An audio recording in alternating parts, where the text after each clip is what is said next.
Sawadika! Let's make mango sticky rice. এই ভিডিওতে সবচেয়ে সহজ আর মজার অথেন্টিক থাই স্টিকি রাইসটাই আমি আপনাদের সাথে শেয়ার করব। প্রথমেই থাই স্টিকি রাইসটাকে এভাবে 5-6 ঘন্টা পানিতে ভিজিয়ে রাখতে হবে। এরপর একটা সুতি পাতলা কাপড়ে এই রাইসটা দিয়ে আমরা স্টিমে দিয়ে দিব। আমি নতুন গামছা নিয়েছি, আপনারা চেষ্টা করবেন সাদা সুতি কাপড় নেওয়ার। কেন সাদা কাপড় নেবেন সেটা আমি এখনই বলবো না, পরে বলবো। এভাবে রাইসটা দিয়ে এখন আমরা স্টিমে বসিয়ে দিব। স্টিমার থাকলে খুবই ভালো, আর না থাকলে আমার মতো এরকম পাতিলের মধ্যে গরম পানি করে চালনির মধ্যে চাল দিয়ে এভাবে প্র্যাকটিস করে বসায় দিতে হবে। কতক্ষণ? 15 মিনিট।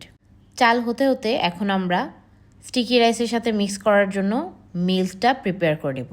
এখানে মূল প্রসেস 3টা, তো এটা হচ্ছে সেকেন্ড প্রসেস। এই মিল্কটা একটু পাতলা হবে কারণ এটা আমরা স্টিকি রাইসের সাথে মিশাবো। এখানে দিচ্ছি চিনি, তারপর লবণ, আর দিব হচ্ছে কোকোনাট মিল্ক। এখন এখানে আমি একটা 2 নাম্বারই করেছি, সেটা হচ্ছে আমি কাউ মিল্ক দিয়েছি 1 কাপ, আর হচ্ছে সাথে দিয়েছি 1 কাপ কোকোনাট মিল্ক। অথেন্টিক রেসিপিটা শুধুমাত্র কোকোনাট মিল্ক দিয়েই করা হয়, আপনাদের ইচ্ছা এটা সম্পূর্ণ। আর এই মিল্কটা বেশি মিষ্টি হবে না, তো এই জন্য চিনিটা আসলে বুঝে দিবেন, কারণ বেশি মিষ্টি হয়ে গেলে রাইসটা আসলে অতটা ভালো লাগে না। সব একসাথে মিশিয়ে চুলাটা জ্বালিয়ে দিব। ডিজলভ হওয়ার পর্যন্ত আমরা ওয়েট করব। যখনই হচ্ছে গিয়ে আপনার ফুটবে দুধটা, তখন আমরা চুলাটা অফ করে দিব। এবার 15 মিনিট পরে আমরা এটাকে সাইড চেঞ্জ করে দিব। এখন বলি কেন বলেছিলাম যে সাদা কাপড়ে আপনারা রাইসটা দিবেন। এই কাপড়টা আমি লবণ দিয়ে ভিজিয়ে রেখে তারপরে দিয়েছি, কিন্তু স্টিল কাপড় থেকে এই যে দেখেন কিভাবে রং উঠেছে। তো এই জন্যই আপনারা সাদা কাপড়ে স্টিম করার ট্রাই করবেন। আর আরেকটা জিনিস, আমার কাছে পান্দান পাতাটা ছিল না। পান্দান পাতা হচ্ছে পোলাও পাতা যেটাকে বলি আমরা, ওটা হচ্ছে পানিতে দিয়ে স্টিমটা দিলে একটা সুন্দর ফ্লেভার আসে। তো ওটা ছিল না বিধায় আমি দিতে পারিনি। আপনারা যদি পান আপনারা অবশ্যই দিবেন, এতে একটা সুন্দর ফ্লেভার আসে। আর এবার আমরা আরও 15 মিনিট এটাকে স্টিম দিয়ে নামিয়ে নিব। নাও দ্য সেকেন্ড প্রসেস হেয়ার। আমরা হচ্ছে গিয়ে রাইসটা 15-30 মিনিট স্টিম করার পরে উল্টিয়ে পাল্টিয়ে এখন এটা নামানোর সময় হয়ে গেছে। আমরা এখন এটা নামিয়ে যে মিল্কটা আমরা প্রিপেয়ার করেছিলাম, সেই কোকোনাট মিল্ক সহ সেই মিল্কটা আমরা এখানে দিয়ে এটাকে মিক্স করব খুবই ভালোভাবে। তো এখানে একটা ছোট প্রসেস আছে, সেটা হচ্ছে এটাকে 5 মিনিট যাবত আমরা এভাবে মিক্স করব করে করে করে করে আবার 5 মিনিটের জন্য রেস্টে রাখবো।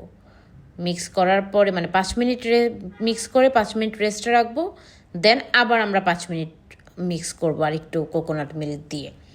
This is the process. Total 15 মিনিটের একটা কাজ এখানে। এবার আমরা হচ্ছে থার্ড প্রসেসে যাব, দ্য ফাইনাল প্রসেস। সেটা হচ্ছে কোকোনাট মিল্ক আমি নিয়েছি। নেওয়ার পরে মনে হলো যে ফুটেজ নেই। কোকোনাট মিল্ক নিয়ে এটার মধ্যে হোল কোকোনাট মিল্ক ইউজ করা ট্রাই করবেন। এখানে গরুর দুধ দেওয়ার কোনো দরকার নেই, তাহলে সেন্টটা আসবে না। তো এখন আমরা এই কোকোনাট মিল্কটা দিয়ে উপরে ড্রেসিং করার জন্য যে সিরাপটা করে ওই সিরাপটা বানাবো।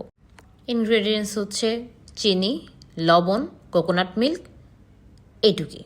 আবার এগুলোকে খুব ভালোভাবে মিশাচ্ছি। আগেরটার থেকে এটার ডিফারেন্সটা এইটুকুই যে এটা একটু থিক হবে। আগেরটা একটু লাইট ছিল, পাতলা ছিল, এটা একটু ঘন হবে। নাও হেয়ার ইজ দ্য ট্রিক্স। এখানে আমরা 1/2 চা চামচ কর্নফ্লাওয়ার একটু পানিতে গুলিয়ে ইউজ করব, যাতে থিকনেসটা একটু আসে, তাড়াতাড়ি চলে আসে। As simple as it is. আমাদের সিরাপও রেডি হয়ে গেছে। এখন এটাকে আমরা জাল দিয়ে একটু ঘন বানাবো, আর এটার থিকনেসটা মিষ্টি সিরাপ থেকে একটু পাতলা হবে। অ্যান্ড ফাইনালি রেডি হয়ে গেল আমাদের ম্যাঙ্গো স্টিকি রাইস। আমের সিজনে এই ম্যাঙ্গো স্টিকি রাইসটা বানিয়ে ট্রাই করতে পারেন এবং আমাকে অবশ্যই জানাবেন যে কেমন লাগলো। Thanks for watching. আল্লাহ হাফেজ।